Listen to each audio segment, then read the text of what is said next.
Fala, profissional contábil, Diego Porto aqui da Infinity Tecnologia e essa é mais uma dica de Power BI aqui para vocês. Na dica de hoje, eu vou mostrar para vocês como calcular o prazo médio de recebimento ou pagamento. Ou seja, quanto tempo que eu estou demorando para pagar um fornecedor, em média, ou quanto tempo que eu estou demorando para receber de um cliente, em média. Tá? Então, tudo isso vou mostrar para vocês na dica de hoje. Então, sem mais delongas, vamos à aula. Galera, aqui eu tenho uma tabela de recebimentos. Então eu tenho aqui a data de emissão, a data de vencimento e a data de pagamento. Como que eu faria para calcular o meu prazo médio de recebimento nessa tabela aqui? Seria basicamente a diferença entre a data de emissão e a data de pagamento, e aí eu tiraria uma média, né, desses valores.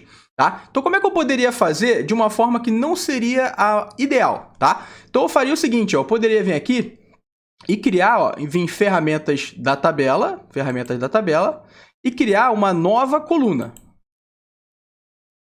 E aí eu faria exatamente isso, calcularia a diferença, né, entre a data de vencimento, a data de emissão e a data de pagamento. Tá? Então, posso colocar aqui, prazo... Vou colocar o nome dessa coluna de prazo recebimento. Que seria igual, aí eu poderia acionar aqui a função dateDiff, que faz justamente a diferença, né, entre duas datas.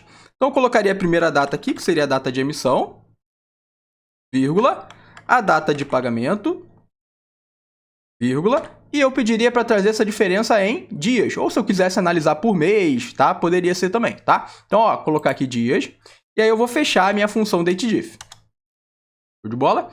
Ele vai fazer aqui, vai criar a coluna prazo de recebimento, com a diferença em dias aqui que eu estou demorando para receber, tá? E aí, o que eu teria que fazer? Tirar uma média dessa coluna aqui. Então, eu vim aqui, vou voltar aqui para o nosso relatório.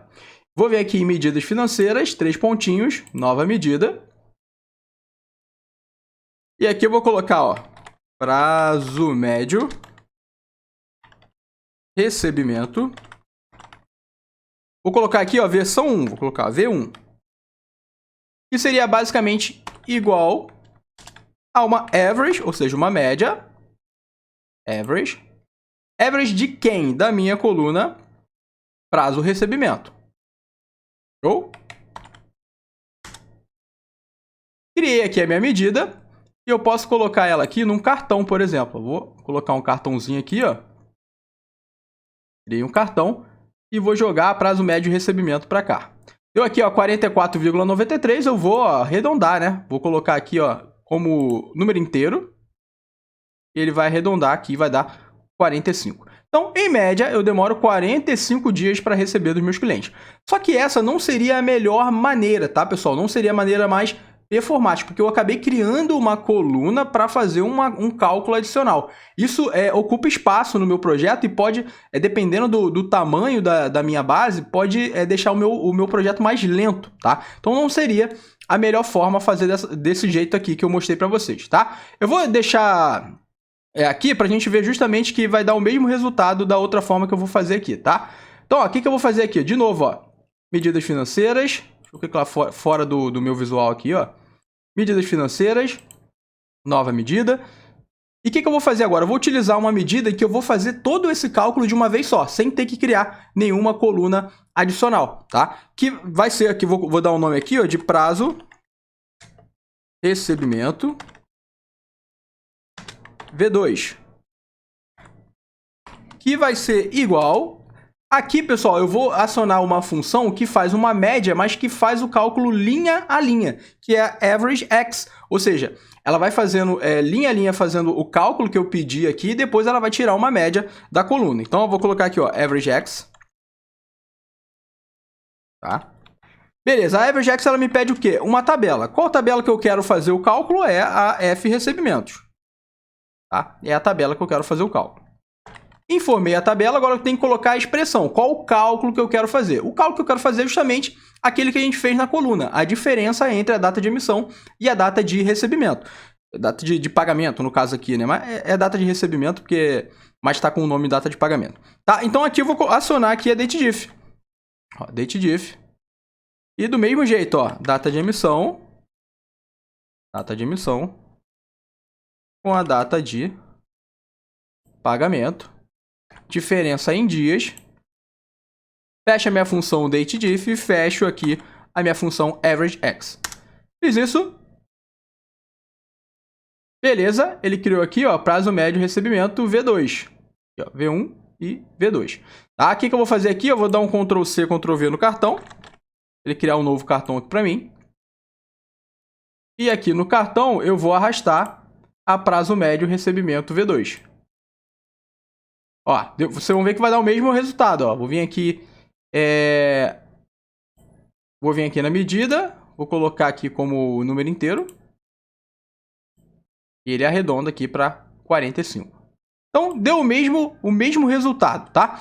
Só que tem um ponto de atenção que a gente tem que ter, que é o seguinte, ó. Se eu vier aqui na minha tabelinha de recebimentos, vou clicar aqui na tabelinha de recebimentos, tá? Se a gente ver aqui, ó, na data de pagamento, eu tenho datas em branco. Ó, se eu olhar aqui, eu tenho várias datas em branco. Se eu botar por ordem crescente, dá pra ver legal, ó. Ele trouxe aqui, ó, vários em branco, ou seja, teve vários valores, né, que eu ainda não recebi. Então, eu não tenho como colocar o prazo médio de recebimento para eles, tá? O que acontece? A função dateDiff, ela já trata isso, tá, galera? Ela já faz esse tratamento já. Mas, caso eu queira confirmar isso, para não ter nenhum risco de problema, eu poderia fazer da seguinte forma, ó. Vou vir aqui, medida financeira, vou criar uma nova medida. Deixa eu primeiro copiar aqui a minha prazo médio de recebimento V2. Vou copiar toda ela aqui, tá? E aqui. Ok. E eu vou vir aqui, criar uma nova medida. E vai ser prazo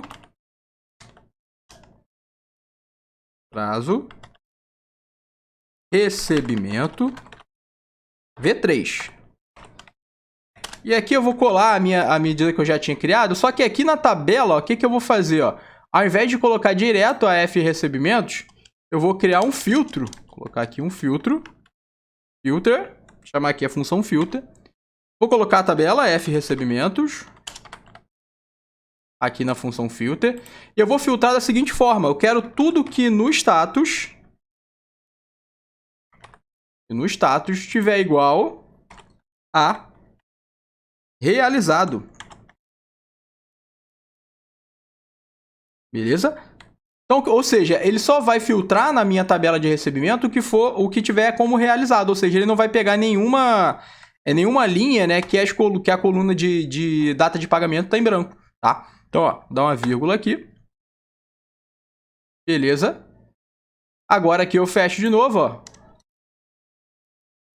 Beleza, fechei aqui a minha V3. E eu vou jogar para cá também, vou dar um Ctrl+C, Ctrl+V. E vou jogar a minha V3 para cá agora, ó. Jogar a V3 para cá. Pegar, ó. Prazo recebimento V3. Ó, tem o mesmo resultado, ó. Vem aqui e colocar como número inteiro. Vai dar o mesmo resultado, que é 45. Então, beleza, pessoal? Então, essas são as formas aí de a gente calcular o prazo médio de recebimento, que vale a mesma coisa para o prazo médio de pagamento. Então, até a próxima dica. Um grande abraço. Tchau, tchau.